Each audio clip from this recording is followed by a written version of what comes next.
الاهلي تعادل مع المحله في ماتش 0-0. الاهلي ضيع 17 فرصه، تعادل وحش قوي، تعادل مخيب امل للاهلي. كورتين في العارضه، حاجه في منتهى مش عارف سذاجه ولا انا مش عارف. ومدرب الاهلي المفروض يعني انا بقى ايه، بلعب اخر الماتش بلعب على الكرات العرضيه، عمال يرفع. طب انا المفروض كانتشار هو الوحيد اللي بيعرف يلعب بالدماغ، اطلعه وانزل شريف اللي هو اصلا مستر الوحيد اللي بيلعب برجليه ما بيعرفش يلعب بدماغه. ده مش منطقي.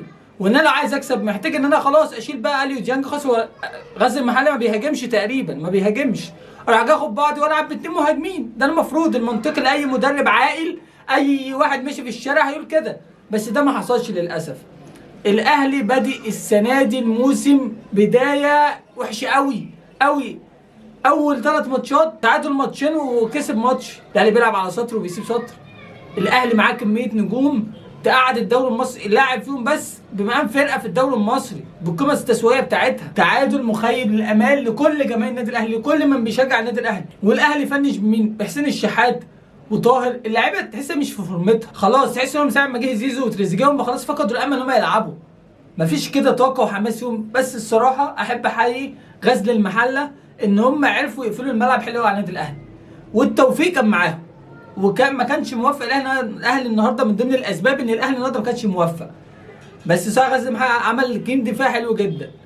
ودي اصلا هو معروفه. علاء عبد العال مدرب النادي مدرب غزل المحله معروف 4 ماتشات 0-0، علامه في الدوري المصري 0-0. مفيش حد عملها، بيعمل ارقام قياسيه في اي دوري في العالم. هو يعني مش هتلاقي حد بيعمل الارقام دي غير علاء عبد العال. معروف اقفل الملعب، مش مهم اجيب جون، اهم حاجه اخش فيها جون. فلسفه محدش في العالم بيعملها غير الكابتن علاء عبد العال. تلاقيه معاه 4 نقط دلوقتي وهو ما جابش ولا جون ولا دخل فيك ولا جون. بصراحه انا مش عارف يعني الاهلي بادئ بدايه وحشه قوي، وبادئ الموسم الناس كلها فاكره ان الاهلي هيكسر الدنيا وهيكسر. بص اللي هيطلع ده كان قبل ما الموسم يبدا. كل الفرق اي حد يساله يقول لك الفرقه اللي هتطلع 2-0 من الاهلي ده كده ربنا كرمها، ده كده حاجه من عند ربنا ان هم عرفوا يطلعوا 2-0 بس، يخش فيهم 2-0 جونين بس. اما دلوقتي الاهلي كله بقى يطمع فيه. كل الناس خلاص بقى، انت سيبك من اسماء، على ارض الواقع انت مش موجود. على ارض الواقع مفيش اي اداء، مفيش اي روح، مفيش اي حاجه، كله في الخلاط مضروب. ما انا مش عارف، انا شايف الناس ما تتوقع عقوبات. فانا مش عارف البدايه الصراحه عامله كده ازاي. والزمالك فايق، وبيراميدز هنشوف النهارده هيعمل ايه مع ماتش مودرن.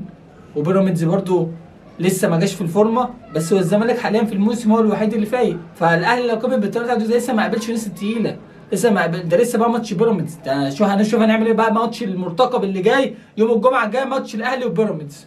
تخيل بقى هنشوف هيعمل ايه. الاهلي مجبر ان هو يكسب، ما ينفعش تعادل او خساره من بيراميدز. لو تعادل او خسر من بيراميدز الدوري بعد قوي عنه، لان السنه دي الدوري هو موسم واحد، هو الدور الاول بس، والتاني 7 ماتشات. انا الصراحه شايف ان الاهلي عامل بدايه وحشه جدا. اكتبي تحت في الكومنت تعليقاتك عن الماتش.